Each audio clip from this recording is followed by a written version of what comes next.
Really? Yeah, I like margarita. That's what I'm There's talking. not too much sugar, but a nice glass of Riesling will do well. All right, how many calories in that, Jenna? In the Riesling, it'll be about 110. A nice glass of I white want to be rum. around when the tequila comes out. Yeah, I'm sure you do. How about the second one? Then you Listen, you No one got else to go does. bye-bye on that second one.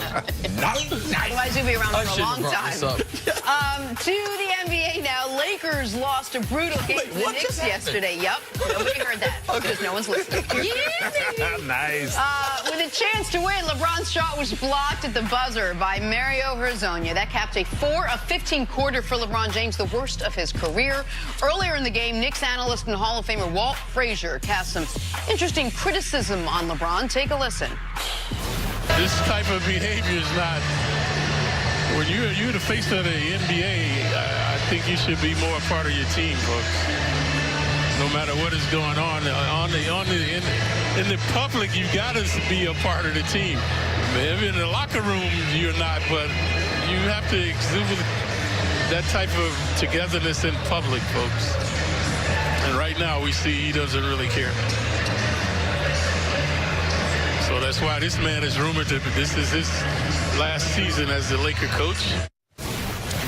Basically saying because of that, this guy's not going to be around anymore. Stephen, what was your reaction to Clyde's comments? Saying that LeBron is not with the team, that he doesn't care anymore. First of all, Walt, nobody cares about your suits. Nobody cares about your mustache, your haircut, or anything. I was born in '78. I don't know too much about you. This generation don't know too much about you. I'm sorry, bro. You way out of line. I mean, anytime a team's losing, anytime LeBron losing, everything is magnified. Yep. He always sits at the end of the bench. And if anybody on that team is coming out and saying he's a bad teammate or we don't want to play with him, no. Walt, you way out of line. You need to worry about getting up to date with your suits and stop worrying about what LeBron doing. Here's the thing that I don't get, and people are missing their opportunity. For last 8 years, people have been waiting to jump on LeBron for something. And this year, there's actually legitimate basketball criticisms. That fourth quarter last night, he was real bad. He was bad. He tried to do too much. He didn't play the way LeBron. It's not the first bad fourth quarter you've had, though. No, of course. No. But just follow me along here for a moment. Like, there's legitimate criticism about the team, about his relationship with Walton, about his performance on the defensive end, all of that. And at the end of the game, last 4 possessions, LeBron missed 3, block layup, missed jumper, and then Hezonja kills him in the game. They lose the game. They blow an 11-point lead with 3.5 minutes left. But this stuff is nonsense. And I might like Clyde Frazier more than you do, Stephen. I don't. But I don't think Clyde knew he was talking to a teammate. The white guy he's talking to right there is a trainer, and he gets either a Kleenex or some athletic tape from him. And the guy sitting next to him is Tyson Chandler. Later in the game, Walt kills him again for making guys scoot down a seat. He and Lonzo are talking to each other and joking during that clip. Like, LeBron always sits in that spot. Every team he's been on, he sits in that spot. It's not as if he was in the game, going to go back into the game. Luke's drawing up a play, and he's sitting way away from everybody. This is a ridiculous thing to criticize LeBron about when there are legitimate criticisms of LeBron this year and in this game, but this ain't one of them. No, that wasn't one of them. And also, a lot of times, as a announcer, you don't watch LeBron. LeBron's making 2 times you're going to see him versus the Knicks. This is his only trip to the Garden. You think Walt Frazier's watching the Lakers play? I know he's not.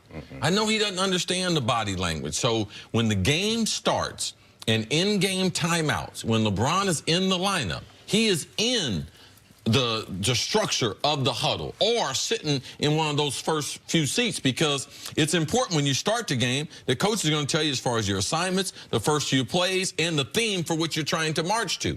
But after that, I've watched LeBron, not only in high school, but in the 3 previous stops. Once you're during the game, LeBron is sitting at the end of the bench. Now, I'm going to tell you, when you don't know that, it's hard to commentate on the game. So when you're looking at it, you can be like, oh, man, that does not look good. But if you know LeBron James or you know other NBA teams where guys go to the end of the bench. NBA players don't care nothing about this. Hey, Clyde, I'm going to tell you something, too. There was a time in the NBA when guys used to lay on the floor. Yeah, AI used to lay on the ground. Larry Bird. Yeah. They had back problems, and guys laid on the floor, laid at the end of the, up under the bucket. So this is not the first time, but I can understand LeBron James, who he is. Everything he does is overanalyzed, and he's going to get criticized just like he has in the past, more times for things like this, because that's the narrative, what people thought going into the game. To me, I don't think people listening to Clyde are taking his lack of expertise in this area and you know something, saying, you know something, yeah, I like LeBron, now I don't like LeBron. Those who did love LeBron loved him after this. Stephen, why is he such an easy target, though? Because he's so great. I mean, that's the only reason he's so great. Like he said, people have been waiting all this time, all his career to pick on him. But keep that same energy. Keep that same energy. Keep that same energy with dogging LeBron and dogging the Lakers, because I guarantee you they won't be in the same position next year. This summer. This summer or next year. Well, and this is also, to me, symptomatic of why so many guys are so reserved and so hesitant to embrace any part of the media, because of how quickly people will turn on you. Like, so many of the folks that are just talking about LeBron, not as a basketball player, but as a teammate, almost as his sports character. Last year, what were they saying when he and Jetty Osman are chest bumping after the game winner against Toronto? What were they saying last year when he seemingly was resurrecting Jeff Green's career? What were they saying a few years prior when guys were coming to Cleveland, of all places, to play with LeBron? Like, we are 10 months removed from so many of these people, almost because there was no other choice, universally adoring what LeBron was doing.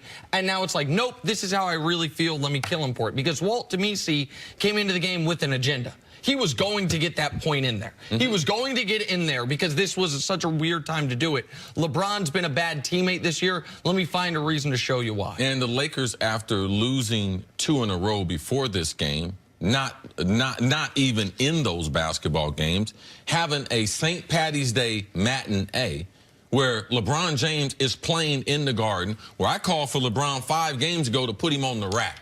I told Magic, if I'm Magic, we're getting ready to get into a fist fight. Yeah. All right, because I'm not going to let LeBron play the rest of the season, because I don't believe the optics are good for him. I thought he was playing above his weight. I think he's gotten that down some. So to criticize someone who's the face of if he didn't care, he wouldn't be out there. So you can't say, oh, he's at the end of the bench, he doesn't care. Well, there's another way. And that's by taking yourself out of the games, and that's what LeBron refused to do. Even though they were mathematically eliminated from the playoffs, he said, that's not who I am. It's depressing coming from a former player. From a Hall of Famer. I went from a former player to me. It's crazy because we know we've all been in a position where we go sit at the end of the bench all the way at the end. This is not because of frustration. Sometimes that's the only seat, and sometimes you want to be down there to just refocus. Saying LeBron is a bad team and all that stuff that people are trying to imply because of their losing is sad, and that's people that don't know the game. And you don't want that story with someone like Clyde, Hall of Famer, if you think so or not, like his commentary or not, like his dress or not, it just adds another log on that fire. Yes. Oh, LeBron's a bad teammate. Oh, he's not. He doesn't have an interest. Why did he sign a 4-year deal? He could have gave him a 1-year deal. Fake news. And the reason I mentioned the Hall of Famer part is I was at this game, and so I didn't see this happen live. And it got texted to me by someone in LeBron's circle because of how taken aback they were by it. And I don't think LeBron and a lot of guys care so much about what the average media member says about him, the Rick Bucher article, which was a hit piece.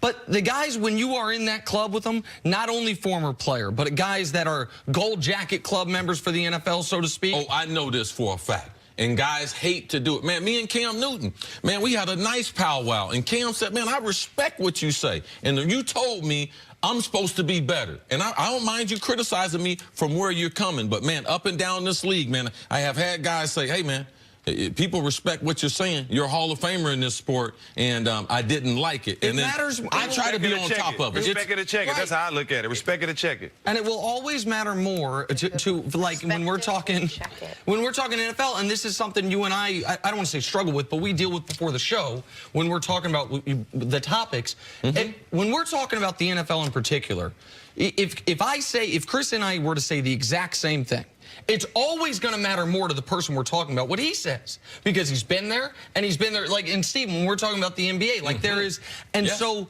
it wasn't just a guy in my role, to be totally honest, killing LeBron. LeBron's been killed by people when he went to Miami, all these things, but someone who I feel should know better. Supposed to know the game. Supposed to know the game. Supposed to know the game and know better, and a guy who is an all-time great. I thought it was unfair. I thought it was intentional and premeditated and unfair. Stephen, thank you so much. We'll see you tomorrow. Great job. Glad to be here. So like I always say, Respect it or respect it or